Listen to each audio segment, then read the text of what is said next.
بسم اللہ الرحمن الرحیم۔ السلام علیکم۔ پروگرام الکلام میں خوش آمدید۔ میں ہوں آپ کا میزبان محمد شعیب رضا۔ ناظرین کرام، پروگرام کے پہلے حصہ میں ہم قرآن کریم کی کچھ آیات کو سمجھنے کی کوشش کرتے ہیں اور دوسرے حصہ میں اپنے عہد کے نمائندہ سیاسی، سماجی، مذہبی موضوعات پہ پیدا ہونے والے سوالات کے جوابات ایک نئے نقطہ نظر سے جاننے کی کوشش کرتے ہیں۔ ہمارے ساتھ شریک گفتگو ہیں جناب محمد امانت رسول صاحب۔ امانت صاحب، بہت شکریہ، آپ وقت کا خوش آمدید۔ میری معاونت کے لیے موجود ہیں مس نورین صاحبہ، thank you so much madam. ناظرین کرام، آپ کی سکرین پہ ہمارا واٹس ایپ نمبر آ رہا ہوگا، آپ اپنے سوالات ہمیں بھیج سکتے ہیں، ہم انشاءاللہ آپ کے سوالات کو ضرور ایڈریس کریں گے۔ ہم گفتگو کر رہے تھے سورۃ الاعراف، اور سورۃ الاعراف میں 175 نمبر آیت تک، یعنی 174 تک ہم نے گفتگو کی تھی۔ ہمارے صاحب، ہم نے 175 نمبر آیت سے اپنی گفتگو کا آغاز کرنا ہے، تو آپ پلیز اپنی گفتگو کا آغاز کیجیے۔ بسم اللہ الرحمن الرحیم۔ وَاتْلُ عَلَيْهِمْ نَبَأَ الَّذِي آتَيْنَاهُ آیَاتِنَا فَانسَلَخَ مِنْهَا فَأَتْبَعَهُ الشَّيْطَانُ فَكَانَ مِنَ الْغَاوِينَ۔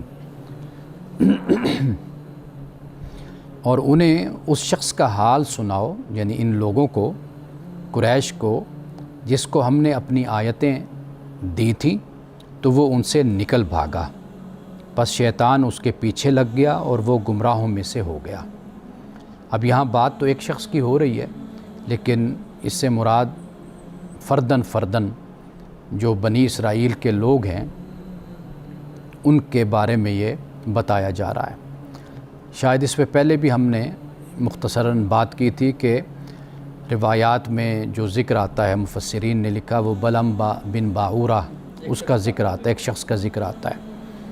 لیکن اصل جو بات ہے وہ یہ ہے کہ بنی اسرائیل کا تو ہر شخص بلعم بن باعورہ تھا، یعنی ان کا کردار ہی ان کا ایسا تھا کہ اللہ تعالیٰ نے ان پر یہ رحمت فرمائی کہ حضرت موسیٰ، ہارون جیسے پیغمبر ہیں، اللہ کی وحی اتر رہی ہے اور وہ مخاطبین وحی ہیں، لیکن اس کے باوجود ان کا کریکٹر اتنا پست تھا کہ جسے قرآن پاک نے یہاں پر بیان کیا ہے۔ اب اس کے بعد ایک مثال کے ذریعے سے بات ہمیں سمجھائی ہے۔ فرمایا کہ وَلَوْ شِئْنَا لَرَفَعْنَاهُ بِهَا وَلَكِنَّهُ أَخْلَدَ إِلَى الْأَرْضِ، اور اگر ہم چاہتے تو اسے ان آیتوں کے ذریعے سے بلندی عطا کرتے، مگر یہ تو زمین کا ہو رہا۔ أَخْلَدَ إِلَى الْأَرْضِ یعنی زمین کے ساتھ لگ جانا، جیسے کتا ہوتا ہے، یعنی آپ اس کو جو کچھ بھی کھلا پلا دیں، لیکن وہ پھر بھی جب چلے گا، دوڑے گا، تو زمین پر سونگھتا ہوا، دیکھتا ہوا، کہیں سے کچھ چیز ملے، یعنی اپنے ناک کو اپنا رہنما بنا لینا، بجائے اس کے کہ اپنی آنکھوں کو بنایا جائے، اپنی ناک کو یعنی اپنی خواہشات کو اپنا رہنما بنانا۔ تو اس کے بعد فرمایا وَاتَّبَعَ هَوَاهُ، اور پھر اس نے اپنی خواہشوں کی پیروی کی۔ فَمَثَلُهُ كَمَثَلِ الْقَلْبِ، اس کی مثال کتے کی سی ہے، إِن تَحْمِلَ عَلَيْهِ يَلْهَثْ أَوْ تَتْرُكْهُ يَلْهَثْ، فرمایا کہ اگر تو اس پر بوجھ لاد دے تب بھی وہ ہانپے گا، اور اگر چھوڑ دے تب بھی ہانپے گا، یعنی دونوں صورتوں میں اس کو کھلا پلا دو، کچھ بھی کر دو، وہی رہے گی، بس وہی، یعنی وہ ہانپے گا اور زبان اس کی باہر نکلی ہوئی ہوگی۔ فرمایا کہ ذَلِكَ مَثَلُ الْقَوْمِ الَّذِينَ كَذَّبُوا بِآيَاتِنَا، اور یہ مثال ان لوگوں کی ہے جنہوں نے ہماری نشانیوں کو جھٹلایا۔ فَاقْصُصِ الْقَصَصَ لَعَلَّهُمْ يَتَفَكَّرُونَ، اور تم یہ احوال ان کو سناؤ تاکہ یہ لوگ غور و فکر کریں، یہ لوگ سوچیں۔ تو یہاں پہ اللہ سبحانہ و تعالیٰ نے جو شخص اللہ کے دیے ہوئے علم کو، وحی کو پس پشت ڈال دیتا ہے، اس کے پاس علم ہے، وہ تو اس لیے اللہ نے علم عطا کیا نا کہ انسان اپنا تزکیہ نفس کرے، حرام و حلال کا فرق کرے، اللہ کے فرما برداری کرے۔ وہ اس کے بجائے وہ اپنی خواہشات نفس کی پیروی کرتے ہیں، جیسے قرآن پاک نے کہا وَاتَّبَعُوا الشَّهَوَاتِ، شہوات کے پیچھے دوڑتے ہیں۔ تو ان کی مثال پھر کیسی ہوتی ہے؟ تو کہا کہ یہ ان کی مثال ایسے کتے کی سی ہے کہ یہ ایسے ہوتے ہیں، اپنی خواہشات کے پیچھے بھاگتے ہیں، بس یہ ان کو کسی چیز کا بھی کوئی اپنی عزت کا، اپنی عظمت کا، اپنا کہ اللہ نے اتنا علم عطا کیا، وحی عطا کی، اس کی ان کے اندر کوئی بھی شرم اور احساس ان کے اندر نہیں ہوتا ہے۔ تو یہ جو تمثیل ہے یہ صرف قوم یہود سے متعلق ہے یا ہر قوم سے متعلق ہے؟ دیکھیے، سبق تو ہر جگہ موجود ہوتا ہے، ہر قوم کے لیے ہوتا ہے۔ یہ اگر قریش اگر اس کے مخاطب ہیں تو واضح بات ہے کہ قریش کے وقت اللہ کی وحی اتر رہی تھی، اور اس لیے یہ مثالیں ان کو بیان کر کے بتائی گئیں کہ دیکھو اسی طرح موسیٰ اور ہارون بھی اپنی قوم میں موجود تھے، تم میں محمد رسول اللہ صلی اللہ علیہ وسلم موجود ہیں، ان کو بھی علم دیا گیا، وحی دی گئی، سب کچھ دیا گیا تھا، ان کا کریکٹر بھی اسی طرح کا تھا، اور تم لوگ ان کی طرح نہ بنو، بلکہ جب علم اور وحی تمہیں دی گئی ہے تو تم اس کو لینے والے بنو، اور اپنے کردار اور اپنے اخلاق میں تم تبدیلی لاؤ اور اللہ کے فرمانبردار بنو۔ صحیح۔ ایک اور چیز بھی ہے نا، یہاں کتے کی مثال دی گئی ہے نا، اس جانور کی خاص طور پر مثال دی گئی ہے، مختلف مثالیں قرآن کریم کے اندر بیان کی گئی ہیں۔ اس خاص شخص کی حالت کو یا ان افراد کی حالت کو بیان کرتے ہوئے یہ مثال دی گئی ہے، حالانکہ جب ہم دیکھیں تو کتے کا جو کریکٹر ہے وہ ہمارے ہاں وفاداری کی علامت ہے، بلکہ ہم تو فقہ کے اندر بھی بہت سی جگہ پہ پڑھتے ہیں کہ اگر کوئی ایسا معاملہ ہو جائے تو کتے کا جو شکار ہوتا ہے وہ بھی استعمال کیا جا سکتا ہے۔ کہنے کا مطلب یہ ہے کہ اس کو تو وفاداری کی علامت سمجھا جاتا ہے، لیکن اس کے باوجود اتنی بری مثال ایک اس جانور کے ساتھ اس کو ریلیٹ کیسے کر سکتے ہیں؟ اب آگے ہم جا کر انسانوں کی مثال پڑھیں گے۔ اچھا، انسانوں میں خوبیاں بھی ہیں، خامیاں بھی ہیں۔ اسی طرح جب ہم کتے کو دیکھتے ہیں، قرآن مجید نے ایک جگہ پر اس کا شکار بھی حلال اور جائز قرار دیا ہے، مکلبین تعلمونہن مما علمکم اللہ، اللہ پاک نے یہ فرمایا سورۃ المائدہ میں، وہ بات بھی ہے۔ تو یہ تو نہیں نا کہ ایک چیز جو ہے یا ایک مخلوق جو ہے وہ کلی اس کے اندر اعلیٰ صفات ہوں، جو خوبی ہے وہ خوبی ہے۔ کتا وفادار جانور ہے، اپنے مالک کا در نہیں چھوڑتا، اور آپ یہ بھی دیکھیے اس کے ذریعے سے شکار بھی کیا جاتا ہے، وہ حفاظت کے بھی کام آتا ہے، چوکیداری کے بھی کام آتا ہے، یہ اس کی صفات ہیں۔ لیکن اس میں کئی ایسی باتیں بھی ہیں کہ جس کو قرآن پاک نے جس کی طرف اشارہ کیا، یعنی مثال کے طور پر جب وہ چلے گا نیچے منہ کر کے چلے گا، وہ جو کچھ بھی اس کو سامنے نظر آئے گا وہ کھاتا جائے گا، اور حرام حلال کا فرق کیے بغیر کہ یہ چیز اچھی ہے بری ہے، صرف اپنی خواہشات کے اپنی خواہشات کی۔ تو مطلب یہ ہے کہ جو چیز اس کے اندر ایسی ہے کہ جس سے انسان کو سبق دیا جا سکتا ہے اور اس میں نفرت پیدا کی جا سکتی ہے برائی سے، تو اس کے ذریعے سے اس نفرت کو پیدا کیا گیا، بتایا گیا کہ بھئی یہ صفات اپنے اندر پیدا نہ کرو، یہ بری باتیں، اور یہ جو اچھی باتیں ہیں یہ تم اپنے اندر پیدا کر لو۔ صحیح۔ اچھا، ہم نے دیکھا ہے اچھا پھر آپ دیکھیے یہ کتا ہی تھا، اصحاب کہف کے ساتھ بھی تو کتا تھا، تو مطلب یہ ہے کہ وہاں پر بھی قرآن مجید نے کوئی کمی تو نہیں کی نا، اصحاب کہف کا ذکر ہوا، ساتھ مطلب ان کے کتے کا بھی ذکر ہوا، اور پھر رسول اللہ صلی اللہ علیہ وسلم کی احادیث سے بھی ہمیں یہ بات معلوم ہوتی ہے کہ چوکیداری کے لیے، حفاظت کے لیے کتے کا رکھنا کوئی ناجائز نہیں ہے۔ بس فرق یہ ہے کہ کچھ وہ جیسے مختلف انسان ہوتے ہیں اپنے بات کی، اسی طریقے سے مختلف جانوروں کی بھی خصوصیات ہیں۔ اچھا، ایک اور چیز بھی ہم اکثر قرآن کریم جب پڑھتے ہیں اور رسول اللہ صلی اللہ علیہ وسلم کی روایات کو پڑھتے ہیں تو ہمارے سامنے ایک چیز آتی ہے خواہشات کی پیروی، اس کی بہت مذمت کی گئی ہے، اور کہیں پہ دنیا حاصل کرنے کی بات کی گئی، اس کے مطمع نظر میں بھی یہی چیز تھی، اور اسی طریقے سے جب ہم یہاں واتبع ہواہ کی بات کر رہے ہیں تو یہاں پہ بھی خواہشات کی پیروی ہے۔ اپنی خواہشات کی پیروی کرنا اس میں کوئی برائی نہیں ہے، لیکن اس کی مذمت ہر جگہ پہ کیوں کی گئی، اور پھر اپنی خواہشات کی پیروی کرنے والے اور اس کی تکمیل کرنے والے شخص کو کتے کی مانند کیوں کہا گیا ہے؟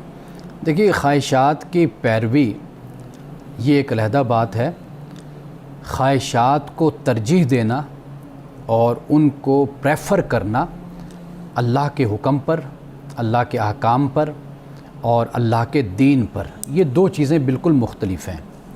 اللہ تعالیٰ نے آپ کو اپنی خواہشات کی تکمیل کے لیے، ان کو پورا کرنے کے لیے خدا نے جائز راستے آپ کو بتا دیے ہیں، تو ان جائز راستوں کو اختیار کیا جائے گا۔ مثال کے طور پر آپ جائز طریقے سے مال اور دولت کو کمائیے اور عیاشی کی زندگی اور پرتعیش زندگی گزاریے، کوئی ممانعت نہیں ہے، اچھا لباس پہنیں، اچھے جوتے لیں، اچھا گھر خریدیں، اچھی گاڑی رکھیں، شاندار زندگی گزاریں، لیکن استحصال نہ کریں، لوگوں پر ظلم نہ کریں، زیادتی نہ کریں، دو نمبری کر کے بدعنوانی سے، کرپشن سے مال اور دولت نہ کمائیں، یہ منع کر دیا۔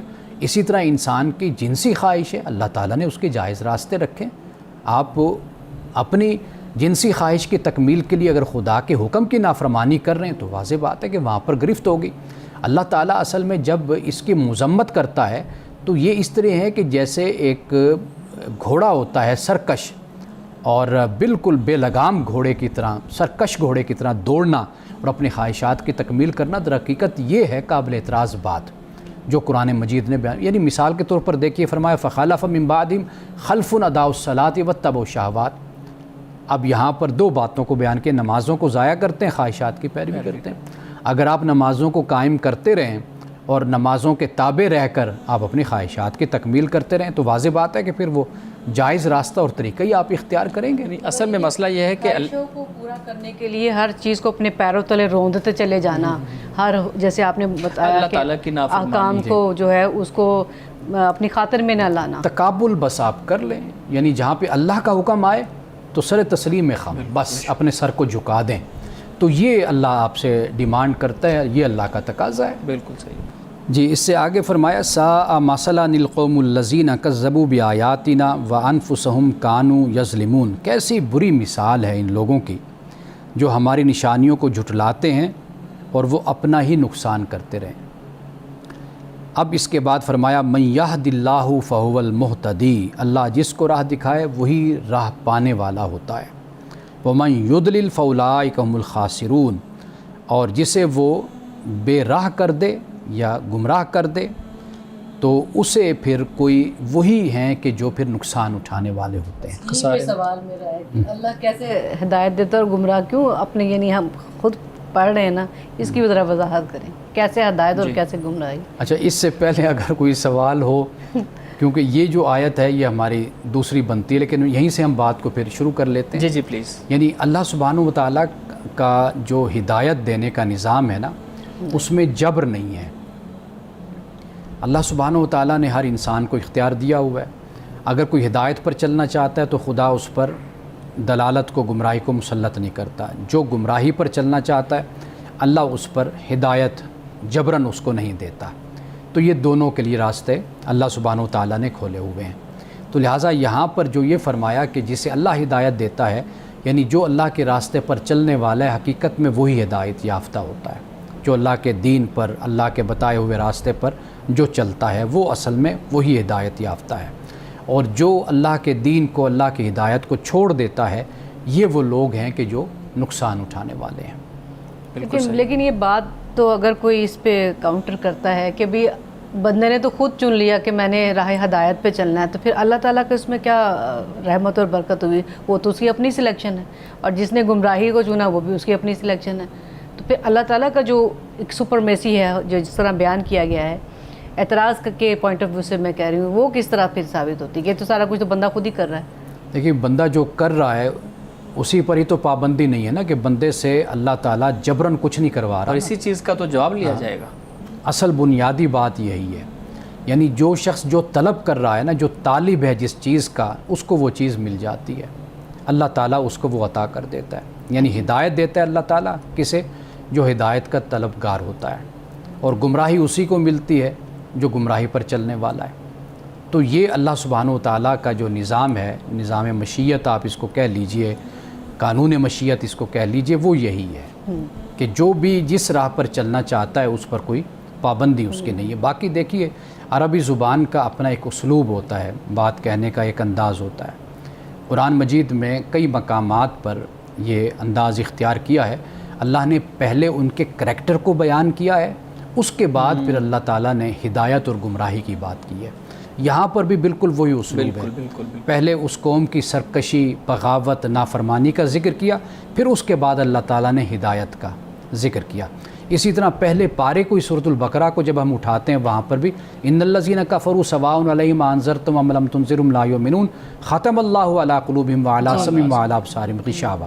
پہلے ذکر کر دیا کہ کفر پر یہ لوگ ڈٹ گئے ہیں، پھر کہا کہ ہم نے ان کے دلوں پر مہر لگا دی ہے. یعنی ان کے عمل کا نتیجہ اللہ تعالیٰ نے ان کو دے دیا. اور اسی طرح اولئک الذین طبع اللہ علی قلوبہم، یہ وہ لوگ ہیں کہ اللہ نے ان کے دلوں پر مہر لگا دی. لیکن والذین اہتدوا زادہم ھدی وآتاہم تقویٰ، جو لوگ ہدایت کو چنتے ہیں، ہدایت پر چلتے ہیں، اللہ تعالیٰ ان کی ہدایت میں اضافہ کرتا چلا جاتا ہے. تو بنیادی بات جو ہے وہ انسان کا اپنا اختیار ہے.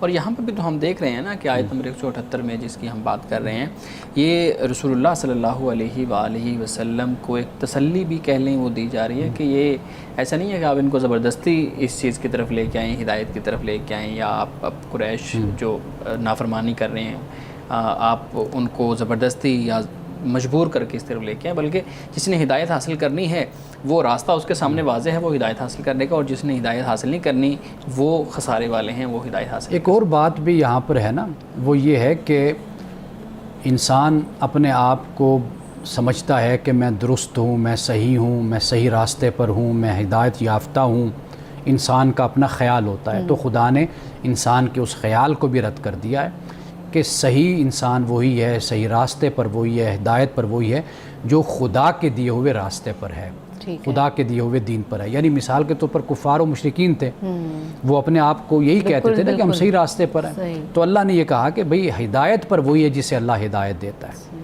یعنی وہی ہے ہدایت جو اللہ نے بھیجی ہے، نازل کی ہے، جو اللہ نے رہنمائی کر دی ہے، جو بتا دیا ہے راستہ، در حقیقت وہی ہدایت کا راستہ ہے۔ بس اسی پیمانے کے اندر رکھ کے اپنے آپ کو بے شک انسان جتنے بھی دعوے کرتا رہے کہ میں درست ہوں، میں صحیح ہوں، میں جس راستے پر چل رہا ہوں یہی راستہ صحیح ہے، نہیں، اللہ کہتے ہیں نہیں، وہ پیمانہ، وہ میزان کیا ہے؟ وہ اللہ تعالیٰ کا دین ہے، اللہ کا قرآن ہے۔ صحیح۔ مولانا صاحب ایک اور چیز بھی ہے نا کہ کئی جگہ پہ قرآن کریم میں انسانوں کو بھی چوپایوں سے زیادہ بدتر کہا گیا ہے، تو یہ ہم اس سے آگے جا کر پڑھیں گے۔ جی اگلی آیت میں ہی آ رہا تھا، تو جی پلیز آپ آیت پڑھ لیں، اس کے بعد میں سوال رکھتا ہوں۔ یہ آیت ذرا طویل ہے۔ فرمایا وَلَقَدْ زَرَعْنَا لِجَهَنَّمَ كَثِيرًا مِنَ الْجِنِّ وَالْإِنسِ، اور ہم نے جنات اور انسانوں میں سے بہت سے لوگوں کو ہم نے انسانوں اور جنوں میں سے دوزخ کے لیے پیدا کیا ہے۔ اب یہاں پر پھر آپ لوگ اعتراض کریں گے، سوال اٹھائیں گے کہ بھئی لوگوں کے اللہ رب العزت نے خود پیدا کیا، پھر خود آگے چلیں۔ فرمایا لَهُمْ قُلُوبٌ لَا يَفْقَهُونَ بِهَا، کہ ان کے پاس دل ہیں یہ سمجھتے نہیں ہیں، وَلَهُمْ أَعْيُنٌ لَا يُبْصِرُونَ بِهَا، کان ہیں آنکھیں ہیں دیکھتے نہیں ہیں، وَلَهُمْ آذَانٌ لَا يَسْمَعُونَ بِهَا، کان ہیں سنتے نہیں ہیں، اولئک کالانعام، یہ لوگ چوپایوں کی طرح ہیں، جانوروں کی طرح ہیں، بل ہم اضل، بلکہ اس سے بھی یہ بدتر ہیں، اولئک هم الغافلون، یہی لوگ غافل ہیں۔ اب یہاں پر یہ بات بیان کی گئی، اب جب ایک انسان کو اللہ تعالیٰ نے دل دیا، اور یہ دل اس لیے دیا کہ انسان سمجھے اور غور و فکر کرے، یہ انسان کو آنکھیں دی کہ وہ کائنات میں دیکھے اور ہدایت حاصل کرے، اچھا پھر انسان کو کان دیے تاکہ وہ سنے، یہ اس کائنات میں جو ایک آواز ہے اس آواز پر کان دھرے، وہ پیغمبر کی بھی آواز ہو سکتی ہے، وہ اذان بھی ہے، وہ حق کی آواز بھی، آج بھی حق کی بات کرنے والے لوگ ہیں۔ تو جب یہ چیزیں جو اللہ نے نعمتیں عطا کی ہیں ان کو ان مقاصد کے مطابق استعمال نہیں کیا جا رہا، تو اس لیے ان لوگوں کا جو انجام ہے وہ جہنم بن رہا ہے۔ ٹھیک ہے جی، یعنی اللہ فرماتا ہے کہ بہت سے لوگوں کو ہم نے پیدا کیا، یہ اسی طرح ہوتا ہے کہ جیسے ایک شخص اپنے کردار سے ہی یہ دکھا رہا ہوتا ہے، اخلاق سے، کہ مجھے تو اسی کے لیے ہی پیدا کیا گیا، میں اسی قابل ہوں، یا میرا یہی انجام ہونا چاہیے، یا میں اسی طرح ہی اسی مقصد کے لیے پیدا ہوا ہوں۔ تو یہ اصل وہ اسلوب ہے جو قرآن مجید نے یہاں پر اختیار کیا ہے۔ اور ہم بھی تو دیکھتے ہیں نا کہ اپنی زندگی میں بھی جب ہم لوگوں سے معاملات کرتے ہیں تو جب ایک شخص کی سرکشی اتنی اپنی انتہا تک پہنچ جاتی ہے تو ہم انسان بھی کہتے ہیں کہ اس کو اسی میں چھوڑ دو، یہ اسی میں رہے گا اور اسی میں ہی اس کی جو ہے نا وہ معاملہ ہے۔ مثال کے طور پر ہم دیکھتے ہیں مرد ہے یا یعنی شوہر ہے یا بیوی ہے، ہم نے دیکھا کہ کئی دفعہ شوہر جو ان سے ہے وہ بہت ہی زیادہ پست ذہنیت کا، پست کردار کا ہوتا ہے، بیوی بہت کوشش کرتی ہے اس کو اٹھانے کی، تربیت کی، اخلاق کے حوالے سے، کردار کے حوالے، لیکن وہ نہیں تیار ہوتا اس بات کے لیے، وہ اسی پستی اور گند میں ہی رہنا چاہتا ہے۔ تو اب پھر آپ کیا کہیں گے؟ یہی معاملہ بیوی کے ساتھ بھی ہوتا ہے، عورت کے ساتھ بھی ہوتا ہے۔ خامند بڑی کوشش کرتا ہے کہ اپنی بیوی کا معیار اخلاقی، کردار، علم، تعلیم میں بہتر کرے، لیکن وہ اسی جگہ ہی رہتی ہے، تو وہ گویا کہ ایسے لگتا ہے کہ اسی کے لیے ہی بنے ہیں اور اسی کے لیے پیدا ہوئے ان پہ جتنی بھی محنت کر جو لو وہ رائے گا جائے گی. اور یہ جو کہا گیا کہ جانوروں سے بھی بدتر ہیں، وہ اسی بنیاد پہ کہا گیا، یعنی ان لوگوں کو کہا گیا کہ جو کان رکھنے کے باوجود سنتے نہیں ہیں، دل رکھنے کے باوجود سمجھتے نہیں ہیں، آنکھیں رکھنے کے باوجود دیکھتے اس نہیں لیے کہ جانوروں کے پاس تو یہ چیز، یہ صلاحیت نہیں نا، اللہ نے یہ نعمت نہیں سمجھنے دی کی، ہے. سوچنے کی. ہاں جی. تو انسان کو اللہ نے جو آنکھیں دی ہیں اس لیے دی ہیں تاکہ وہ عبرت حاصل کرے. انسان کو دل اس لیے دیا کہ غور و فکر کرے، تدبر تفکر کرے. تو انسان کو اسی مقصد کے لیے دل اللہ نے عطا کیا ہے. جانوروں کے پاس آنکھ ہوتی ہے، بس وہ سماعت بھی ہوتی ہے، وہ بھی سنتے ہیں، خطرے کو بھی بھانپ لیتے ہیں، لیکن وہ چیز ہوتی ہے کہ جو چننا ہوتا ہے، سلیکشن ہوتی ہے اچھے اور بری چیزوں، شعوری طور پہ ڈیسیژن میکنگ جو ہاں ہوتی ہے جی، کہ وہ اس سے، اسی لیے تو کہا اسی سے بدتر ہیں، ان سے بھی دیکھیں بدتر جانور جو ہے نا وہ صرف آوازیں سن کر ان آوازوں کے پیچھے چلتے ہیں. قرآن پاک نے اس کو بھی سورۃ البقرہ میں بیان کیا ہے، ان کی اس حالت کو. لیکن جو انسان کے بارے میں کہا جا رہا ہے نا، یہ باقاعدہ طور پر ایک شعوری مخلوق ہے. اللہ نے جسے عقل دیا ہے، عقل عطا کی ہے، جس کو ارادہ دیا ہے، اختیار دیا ہے، اچھائی برائی کا شعور، خیر و شر کا شعور اس کو دیا ہے. اس کے باوجود یہ نیکی کی طرف جانے کے بجائے برائی کی طرف جاتا ہے. تو سب کچھ دینے کے باوجود جو شخص پھر استعمال نہ کرے، اس سے فائدہ نہ اٹھائے، تو پھر وہ جانوروں سے بدتر ہو جاتا ہے. بالکل جانوروں سے بدتر کہا گیا.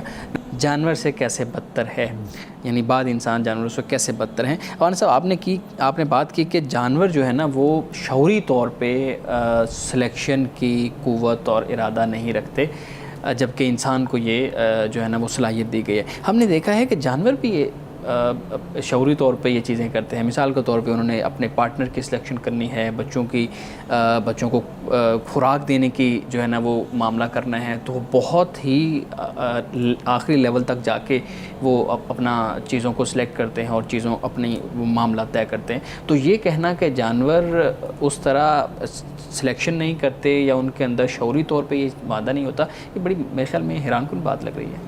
اچھا، قرآن مجید یہ ہدایت کی کتاب ہے، اور انسان جو سبق بھول جاتا ہے، جسے عالم ارواح میں ہم نے پڑھا تھا، اس کو سبق دیا گیا تھا خیر و شر کا، خدا کی توحید کا سبق، یہ شعور جو اس کی ذات میں رکھا گیاتھا.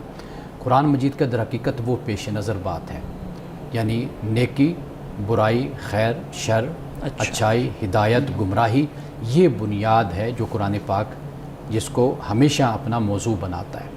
قرآن مجید نے جب جانوروں کی بات کی نا، قرآن کہتے ہیں لا ینعق بما لا یسمع الا دعاء و ندا، کہ یہ صرف اور صرف دعا اور ندا کو بس سنتے ہیں. یعنی کسی نے آواز دے دی اور ندا دے دی تو وہ ایک خاص آواز کے ساتھ وہ سمجھ جاتے ہیں بھئی ہمارا مالک یہ ہمیں یہ کیا کہنا چاہتا ہے، یہ شخص ہے. تو وہ ایک روٹین میں آواز کے ساتھ وہ چلتے رہتے ہیں. قرآن مجید جب انسان کی بات کر رہا ہے نا، تو یہ در حقیقت یہ بتا رہا ہے کہ بھئی انسان کو اللہ تعالیٰ نے اپنی ذات کا شعور دیا، خیر و شر کے بارے میں بتایا، لیکن یہ دنیا میں آ کر اپنے اس سبق کو بھول گیا. یہ میں نے پہلے وہاں پر نقطہ بیان کیا تھا کہ وَإِذْ آخَذَ، جب اس بولا جاتا ہے نا، تو اس کا مطلب کوئی امر واقعہ ہوتا ہے کہ جو انسان بھول جاتا ہے، اس امر واقعہ کو، اس حقیقت کو دوبارہ یاد کرواتا ہے. تو وہ یہ امر واقعہ ہے کہ انسان میں جو خیر و شر کا شعور ہے، اس کو انسان کبھی کبھی اس سے انحراف کرتا ہے اور اس کو بھول جاتا ہے. تو قرآن اس کو یاد کروا رہا ہے.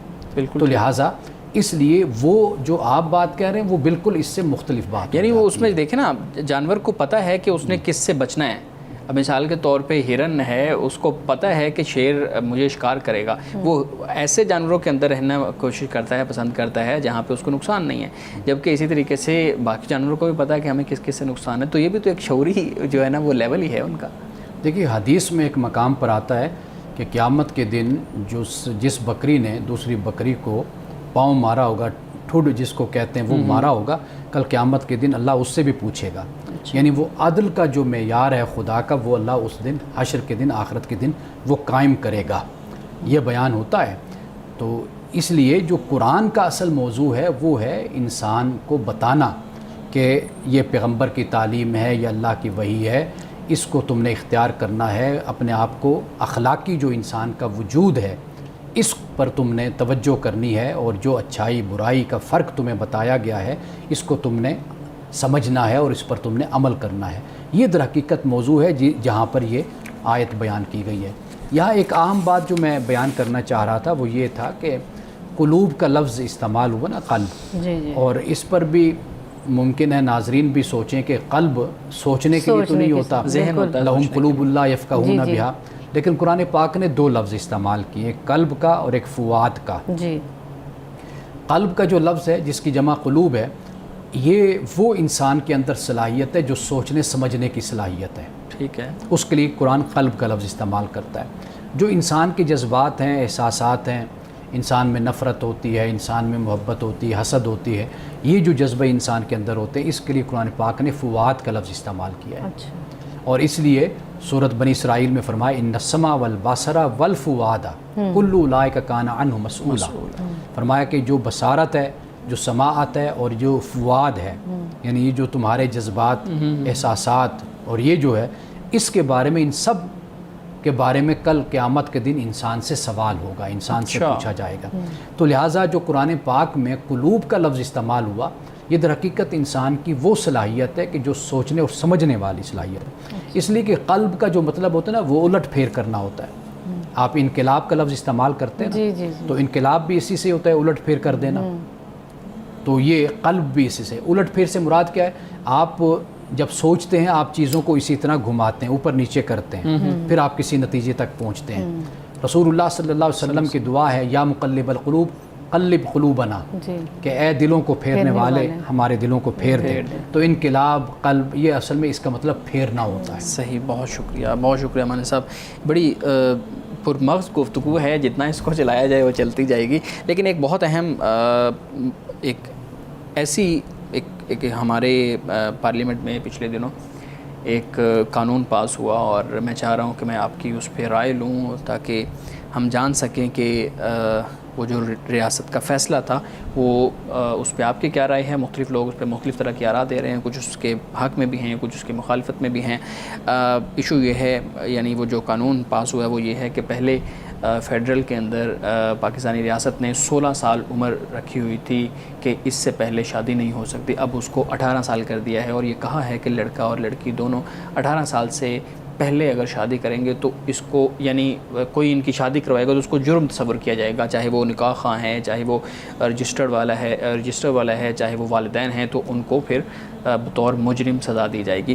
اب اس پہ آپ بتائیں کہ آپ کو کیا لگتا ہے کہ یہ جو فیصلہ، یہ قانون اب پارلیمنٹ کے اندر پاس ہوا ہے، یہ ٹھیک ہے؟ اس کے نتائج ہماری سوسائٹی پہ کس طرح کے ہوں گے؟ دیکھیے، اس مسئلے کا تعلق کوئی بھی دین کے ساتھ نہیں ہے، شریعت کے ساتھ نہیں ہے۔ اس طرح کی جو قانون سازی کی جاتی ہے وہ ہمیشہ اپنے سماجی حالات کو دیکھ کر اور اپنے معاشرے کے حالات کو دیکھ کر اور اپنے زمینی جو حقائق ہوتے ہیں ان کو پیش نظر رکھ کر، یا معاشی صورتحال دیکھ کر، اور نوجوان لڑکا ہو یا لڑکی، ان کے جو معاملات ہوتے ہیں اجتماعی طور پر ان کو پیش نظر رکھ کر اس طرح کی قانون سازی کی جاتی ہے۔ میں آپ کو بتاؤں کہ ہمارے فقہائے کرام کے ہاں بھی کچھ نہ کچھ اس طرح کی نشانیاں موجود ہیں کہ انہوں نے جو مسائل بیان کیے۔ میں یہ پڑھ رہا تھا کہ آپ دیکھیے کہ نان نفقہ یہ خاوند کے ذمے ہوتا ہے، شوہر کے، کہ وہ نان نفقہ دے گا۔ اب ایک تو یہ بات ہو گئی، دوسرا یہ بھی بیان کیا اخلاقی حوالے سے، اگر جہاں پر اس بات کا خطرہ ہوتا ہے، ڈر ہوتا ہے کہ ایک لڑکا ہے یا لڑکی وہ اگر حرام سے نہیں بچ سکتے، ان کو ڈر ہے کہ ہم حرام کام میں کہیں مشغول نہ ہو جائیں، مرتکب نہ ہو جائیں، تو وہ بھی نکاح کر لیں، یعنی جلدی شادی کر لیں۔ اور دوسری یہ بھی فقہا نے بیان کیا کہ نان نفقہ۔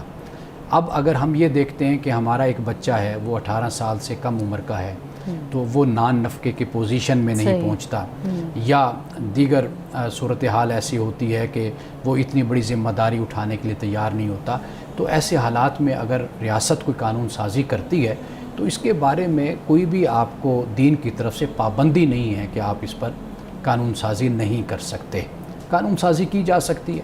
اب آپ خود دیکھیے کہ رسول اللہ صلی اللہ علیہ وسلم کے زمانے میں ہمیں مختلف یعنی عمریں ہمیں ملتی ہیں، جی جی جی، یعنی سیدنا علی رضی اللہ تعالیٰ عنہ کی اگر ہم عمر دیکھتے ہیں تو وہ 23 سے 24 سال تک بیان کی گئی۔ اسی طرح سیدہ فاطمہ الزہرا رضی اللہ تعالیٰ عنہا کی جو عمر ہے وہ بھی 18 سال سے زیادہ کی عمر آپ کی تھی۔ تو یہ چیزیں ہوتی ہیں جو سماجی حالات کے مطابق، کسی کی ممکن ہے اس سے کم عمر میں شادی ہوئی ہو، یہ بھی ممکن ہے کہ اس سے کہیں زیادہ عمر میں جا کر شادی ہوئی ہو. تو یہاں پر کوئی اس طرح کا پیرامیٹر، کوئی اس طرح کا آپ کرائٹیریا یا کوئی اس طرح کی کوئی مدت آپ مقرر نہیں کر سکتے. یہ آپ کے حالات پر اس کا انحصار ہوتا ہے کہ آپ کیا کرتے ہیں. اور یہ ریاست اگر چاہتی ہے وہ قانون سازی اس پر کر سکتی ہے، کوئی مذہب کی طرف سے کوئی پابندی نہیں ہے. ایک بات اس حوالے سے بریک کے بعد اس پہ مزید گفتگو کرتے ہیں. ریاست نے متعین کی ہے، یہ اسلام اس کے بارے میں کیا کہتا ہے؟ آپ نے بات کی کہ ریاست کو اس کا حق ہے کہ وہ دیکھے اپنے حالات، اپنے سماج کو، اپنے معاملات کو، اور اس کے بعد کوئی بھی فیصلہ لے سکے، کوئی بھی قانون بنا سکے. اس بارے میں خاص طور پہ مذہب کے اندر کوئی متعین کوئی عمر نہیں ہے. امان صاحب، ہم دیکھتے ہیں کہ ایسی ریاست جہاں پہ اورفنس کو، جو یتیم بچے ہیں ان کو آن نہیں کیا جاتا، آن اس سینس میں کہ جیسے ہمارے ہاں مغربی ریاستیں آن کرتی ہیں اور بچہ باقاعدہ طور پہ ایک ہاؤس میں جا کے، شیلٹر ہوم میں آپ کہہ لیں، باقاعدہ طور پہ ریاست کی سربراہی میں رہتا ہے. وہ ایسا ہی ہوتا ہے جیسے کہ وہ اپنے ماں باپ کے گھر رہ رہا ہے. ایک ایسی ریاست جہاں پہ یہ معاملہ نہیں ہے، جہاں پہ اس چیز کو معیوب سمجھا جاتا ہے کہ آپ اپنے والدین کو بھی کسی سینٹر میں یا اپنے بچوں کو بھی کسی سینٹر میں جمع کروائیں، بلکہ یہاں پہ تو ہوتا ہے کہ اگر کسی کے والدین فوت ہو جاتے ہیں تو دادا دادی یا نانا نانی ان کو گود لے لیتے ہیں، یا جو ان کے چاچا ہیں، باقی رشتہ دار ہیں، وہ لے لیتے ہیں. اب اس صورت میں اگر معاملہ یہ ہو جاتا ہے کہ کسی لڑکی کے والدین فوت ہو جاتے ہیں اور اس کی عمر اتنی ہے کہ اب 16 سال ہے یا 17 سال ہے، لیکن دوسری طرف یہ بھی خطرہ ہے کہ اس کی جو عصمت ہے، اس کی جو عزت ہے، اس کے اوپر حرف نہ آئے. بعض اوقات ایسے مسائل پیدا ہو جاتے ہیں جہاں پہ لڑکی کی شادی کرنا ضروری ہو جاتا ہے. تو یہ ایک اعتراض علماء کی طرف سے اٹھایا جاتا ہے کہ اس صورت میں آپ نے ایکسیپشنل کیسز کے اندر بھی ہر چیز کو ختم کر دیا ہے، آپ نے قانون کے اندر اس کا معاملہ رکھا ہی نہیں ہے، تو اس کو پھر کیسے ڈیل کریں گے ہم؟ دیکھیے، جو استثناء ہوتے ہیں نا، وہ استثناء ہوتے ہیں. قانون ہمیشہ اکثریت کو دیکھ کر، پورے سماجی ماحول کو دیکھ کر بنائے جاتے ہیں. ہاں، اس کی اگر کوئی گنجائش ایسی صورت ہوتی ہے وہاں پر واضح بات ہے کہ پھر ریاست سے رجوع کیا جا سکتا ہے، اور یہ کوئی حتمی بات نہیں ہے. اگر یہ قانون سازی ہو سکتی ہے تو اس حوالے سے بھی قانون سازی کی جا سکتی ہے کہ اگر کوئی ایسی صورت بنتی ہے، کوئی استثنائی صورت ہوتی ہے یا کوئی ایسے مسائل ہوتے ہیں تو وہاں پر پھر اس کو اس کے حالات کے مطابق حل کیا جائے. میں نے تو پہلے بھی یہ گزارش کی نا کہ اگر 18 سال وہ مقرر کر دیتے ہیں، یہ بھی کوئی مذہب کے خلاف نہیں ہے. اس لیے کہ ہم یہ دیکھتے ہیں کہ 18 سال کا ہمارا بچہ، ایک تو جب کم عمری کی ہوتی ہے تو یہاں پر بھی بہت سے مسائل پیدا ہوتے ہیں. ہم نے خود گھروں میں یہ مسائل دیکھے ہیں. یعنی بڑی چاہ کے ساتھ، بڑی محبت کے ساتھ سسرال والے لے جاتے ہیں کہ ٹھیک ہے 16 سال ہے، 17 سال ہے، کوئی مسئلہ نہیں ہے، 18 سال 15 سال ہے، ہمارے اپنی بچیوں کی طرح ہم اس کو رکھیں گے، یہ ہماری بیٹی ہوگی. جب لے کر جاتے ہیں پھر بہو والا سلوک شروع کر دیتے ہیں. اس بیچارے کو نہ روٹی بنانا آتی ہے، نہ اس بیچارے کو کوئی کام کرنے آتے ہیں. اس عمر میں جب لے جاتے ہیں تو پھر اس کے بعد واپس کہتے ہیں کہ جی آپ نے اپنی بیٹی کو سکھایا کیا ہے. یہ مسائل بھی ہم دیکھتے ہیں. تو کہنے کا مقصد یہ ہے کہ آپ کا بچہ یا آپ کی بچی کیا شرعی تقاضوں کو پورا کر سکتے یا نہیں کر سکتے. قرآن پاک کی جب ہم بات کرتے ہیں نا، سورۃ النساء کو اگر ہم پڑھتے ہیں، وہاں پر قرآن پاک کیا کہتا ہے؟ قرآن یہ کہتا ہے کہ یہ جو مال اور دولت ہے یہ تم اس وقت تک، یعنی ان کا کاروبار، یتیموں کے سپرد نہیں کر سکتے جب تک وہ ان میں تم رشد نہ پاؤ. اب یہاں پر یہ سوال پیدا ہوتا ہے کہ کاروبار، تجارت سپرد کرنے کے لیے تو قرآن یہ کہتا ہے کہ تم ان میں شعور دیکھو، ان میں میچورٹی کو دیکھو، پھر تم کاروبار تجارت تم ان کے سپرد کرو. لیکن دوسری طرف آپ اس پر اتنی بڑی ذمہ داری ڈال رہے ہیں کہ اس کی شادی کر رہے ہیں، اس کو ایک خامند بنا رہے ہیں، آپ اس کو سرپرست یا سربراہ گھر کا بنا رہے ہیں. پھر آپ اس سے یہ نہیں دیکھ رہے کہ اس کی عمر کیا ہے، اس میں میچورٹی ہے یا نہیں ہے، آپ اس کو گھر کا سربراہ بنا رہے ہیں. جبکہ خود فقہا نے، قرآن مجید نے بھی نان نفقہ کا ذکر کیا ہے. کیا وہ بچہ جو 15 سال کا 16 سال کا ہوگا، کیا وہ اس قابل ہوگا کہ وہ نان نفقہ کی ذمہ داری اٹھا سکے اور اپنے گھر کو بہترین طریقے سے وہ چلا سکے؟ اچھا، ایک سوال اس بارے میں یہ ہے کہ جب ایک چھوٹی بچی جس کی شادی، یعنی اکثر میں ہمارے گھر جیسے خواتین کام بھی کرتی ہیں، کل ہی میں ان کی بات، اس کی صحت دیکھ کے حیران ہو رہی تھی. بہت چھوٹی سی عمر کی اور اس کے 4 بچے. کہتی میری 13 سال تھی عمر جب میری ماں باپ نے میری شادی کر دی، کہ جیسے ہی میں بالغ ہوئی، ہمارے یہاں پسند نہیں کیا جاتا کہ ایک بچی بالغ ہوئی اور وہ ماں باپ کے گھر ہے. اسے اگلی دفعہ کہتے ہیں کہ بلوغت کے جو سائن ہے وہ اسے اپنے سسرال میں آنا چاہیے. اب جب ایک کمزور صحت کی، کمزور یا کم عمر لڑکی صحت کو بھی چھوڑ دیں، کم عمر لڑکی مینٹلی ہم جو اگر کہیں کہ علیحدہ بات ہے اس کی ایڈجسٹمنٹ فزیکلی اگر وہ اس قابل ہی نہیں ہے کہ وہ اس تمام ذمہ داریوں کو جو حق زوجیت ہے ایک، اور دوسرا جو ڈلیوری کے جو سارے معاملات ہوتے ہیں، مسائل ہوتے ہیں، وہ ان چیزوں کو کس طرح ایک ہیلدی بچے کو کس طرح جنم دے سکتی ہے، جبکہ خود وہ اس کو نہ جسمانی حالت اس کی اچھی ہو سکتی ہے، تو وہ اگلی نسل کو کیسے وہ سنبھال سکتی ہے۔ بہت سے مسائل ایسے ہیں اگر آپ کتابوں میں پڑھتے ہیں اپنے فتاویٰ میں، یہ اس وقت کے مسائل ہیں کہ جب میڈیکل سائنس ترقی نہیں کی تھی اور ہم نے انسانی وجود کا، انسانی جسم کا اس طریقے سے مطالعہ نہیں کیا تھا، وہ مرد ہے یا عورت، وہ جو کچھ بھی تھا ان کے تجربے کی بنیاد پر تھا اور سینہ بسینہ جو علم تھا اس کی بنیاد پر تھا، یا دادی نانی کے جو دیے ہوئے ٹوٹکے تھے یا ان کی جو باتیں تھیں اس بنیاد پر تھا۔ اب ہم جس زمانے میں، جس دور میں رہ رہے ہیں، اب بڑا سائنٹیفک نالج لوگوں کے پاس ہے، تو لہٰذا اب اس طرح کی جو باتیں ہیں نا یہ، اور پھر خاص طور پر ہر بات کو اگر آپ مذہب پر لگا دیتے ہیں اور مذہب سے منسوب کر دیتے ہیں تو اس سے لوگوں کا مذہب سے پھر یقین جو ہوتا ہے نا وہ اٹھتا ہے۔ مولانا صاحب اس حوالے سے ہمارا وقت جو ہے نا وہ ختم ہونے کے قریب ہے، مولانا صاحب آج کے حدیث مبارکہ بیان کیجیے۔ رسول اللہ صلی اللہ علیہ وسلم نے فرمایا کہ ای الاسلام خیر، کون سا اسلام بہتر ہے؟ آپ سے سوال کیا گیا، پھر آپ نے فرمایا کہ بہترین اسلام وہ ہے کہ ان تطعم الطعام، تم کھانا کھلاؤ، وتقرأ السلام، سلام کرو، علی من عرفت ومن لم تعرف، کہ تم جسے جانتے ہو پہچانتے ہو، جسے نہیں پہچانتے سب کو تم سلام کرو۔ فرمایا یہ بہترین اسلام ہے، یعنی دو باتیں بیان فرما دی، کھانا کھلاؤ اور کوئی تمہارا شناسہ ہے کوئی شناسہ نہیں ہے سب پر تم سلامتی بھیجو۔ ناظرین کرام، اس دعا کے ساتھ اپنے پروگرام کا اختتام کریں گے۔ اللہ رب العزت حسن کلام اور تاثیر کلام عطا فرمائے، ہماری زبان کی گروں کو کھول دے اور سننے والوں تک خیر کا پیغام پہنچے۔ اجازت دیجیے، خدا حافظ۔